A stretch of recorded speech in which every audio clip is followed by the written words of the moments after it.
Ladies and gentlemen, brothers and sisters, friends, enemies and comrades, this is Fabrizio Bromano. I'm bringing you another video about Kenyan politics.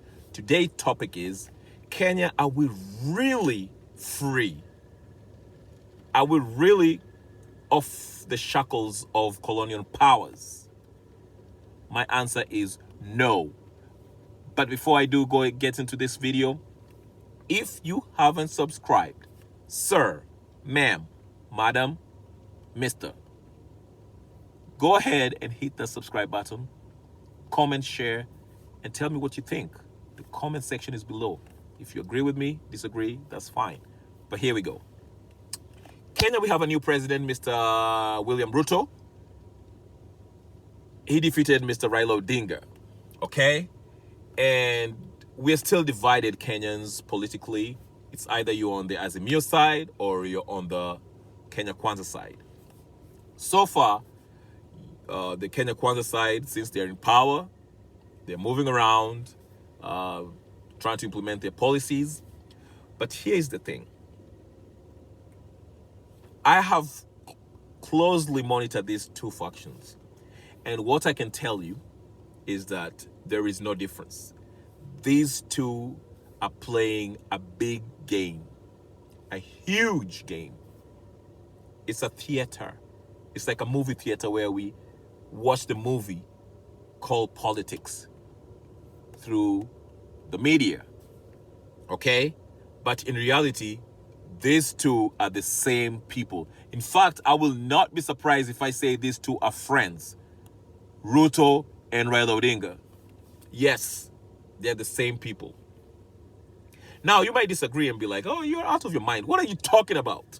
How can they be the same? We watched them go to elections and they were screaming and killing each other. The supporters were killing each other. Yes, the supporters always kill each other. Now, let me tell you why I'm saying what I'm saying.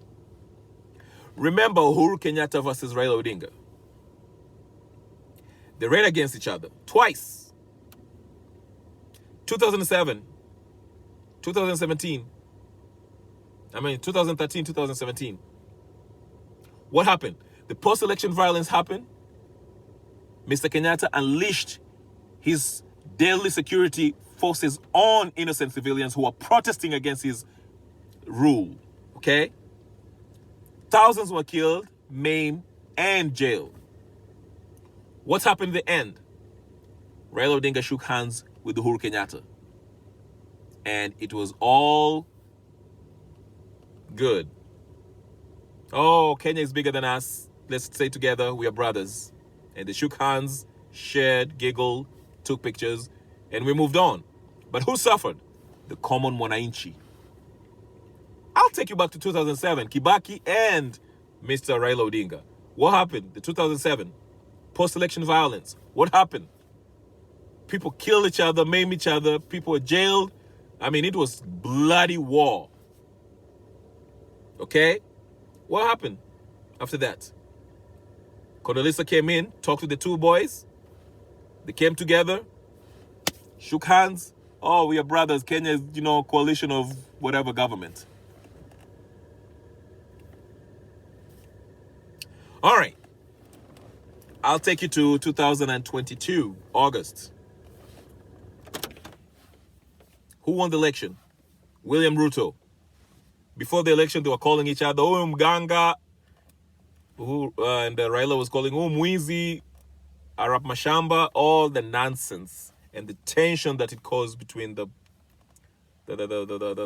warring faction. And I'm talking about their supporters. Okay? What happened in the end? Ruto won, right? Raila is making noise. Oh, he won. Oh, they stole my votes, whatever. Let me tell you something, Kenyans, and I'll try to make this video short. These Kenyan political elites are the same. They are friends behind closed doors. This is a show that they're playing us.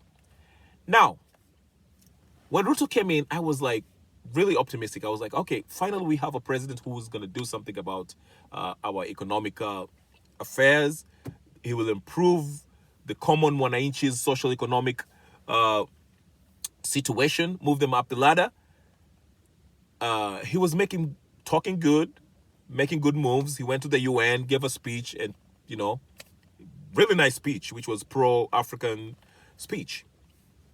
But look at his actions. Right after that that speech that he gave in the UN, and I'm talking about Ruto, that is, he went ahead and accepted money from IMF. That's strike one. Strike two, Bill Gates came in, met a couple of politicians, parliamentarians, governors, and a few weeks later, Ruto is telling us that he's a scientist and GMOs are good for us. Woo! Anyone with half a brain, a functioning brain, will know that GMOs are not good for human consumption. They will kill the farmers. They will kill farming in Kenya if we ever accept this stuff in Kenya. What is Raila doing nowadays? Nothing. The Mandamono failed because, of course, people have realized that he's a con man. His conmanship has been exposed because every year you can be saying, oh, they're stealing my votes, they're stealing my votes. Well, when they stole your votes, the last time they stole your votes in 2017, guess what? The people decided to put you in as the president. They swore you in as the president. And guess what you did? You ran behind everybody's back and shook Uhuru Kenyatta's fans and started giggling and laughing, taking pictures, eating, and calling Uhuru your brother. That proved to us that you really didn't care about the presidency. You cared about status. You cared about yourselves, your own selfish individual interest. You and Uhuru Kenyatta. Back to Ruto. With all the stuff that he had promised us, 6 months I'll do this, 6 months I'll do this, 6 months I'll do this. Now look at him, listen to him. And I know some of you from Kenya Kwanza will say, oh, give him time. Yeah, I will give him time. I am giving him time. But I am monitoring and looking at what he's doing. He's pro-GMO, which is a huge indicator. GMO is basically big pharmaceutical Western companies that want to sell their patented seeds to African farmers. And in effect, you know what we'll do? African farmers will have to depend on their patented seeds, which means they have to buy it.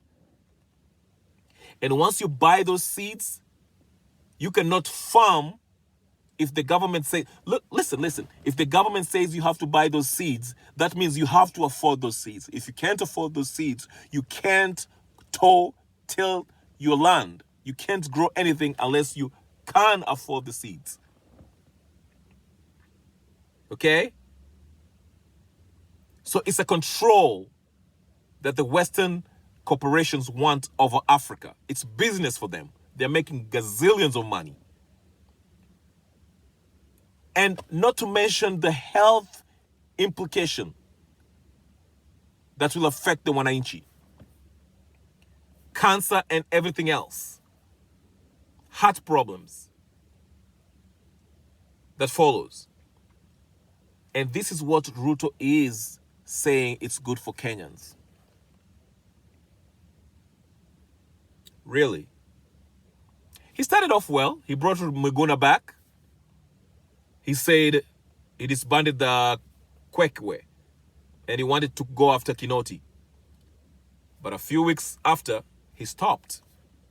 All those people who are going to be prosecuted for corruption, that are affiliated with him, their case is, oh, there's not enough evidence. Oh, there's not enough evidence to prosecute them. They're letting them go. The people who we know have stolen from the people, from the Kenyan citizens. So where's the difference? He's another colonial puppet. He is another colonial puppet. He is no different from Raila Odinga. We've just exposed Raila Odinga, but again, his supporters will support him. Look at what he's doing now. He has raised taxes. That's his economic strategy of improving economy. What are you going to do for he was asked, Ruto, what are you going to do to improve the economy? Oh, I will raise taxes and make sure that the people who are not paying taxes will pay more taxes. You don't improve the economy by raising taxes or collecting more taxes. That's the fastest way to kill the economy. But guess who's giving him this advice? The West. Why does he have to listen to the West? They were the colonial masters. It is because he accepted the IMF loan that they gave him. If you accept the loans that the Western Western masters give you, it comes with strings attached to it. There's stipulations. They tell you you cannot produce X amount of food in your country. You have to import it. That is part of the deal. They don't tell you at the media offices what you do. They will not tell you in the media. But these are the kind of deals that they make. Go read John Perkins, some former CIA guy that worked for the IMF. And if you refuse to abide by their stipulations, they send in what they call the wolves. And they do a coup and install their own puppet. So Uhuru and Raila and Ruto are no different. I'm not expecting anything from these guys. So what's the way forward? That will be my next video, because this is already long video of me ranting. But my next video will be how can we get off these shackles that the colonial masters have put on Kenyan leaders and Kenyans as the wananchi. How can we get out of this? That's going to be my next video. But if you haven't subscribed again, subscribe, share, like. Let's have a discussion of how we can free Kenyan. Total freedom. Go read about Zimbabwe. Zimbabwe and Ghana are doing something huge. Zimbabwe they have a gold coin now. I'll talk about that in the next video, because I'm so excited about Zimbabwe. And Kenyans should look at them. Anyway, this is Fabrizio Romano. Catch you in the next video. Peace.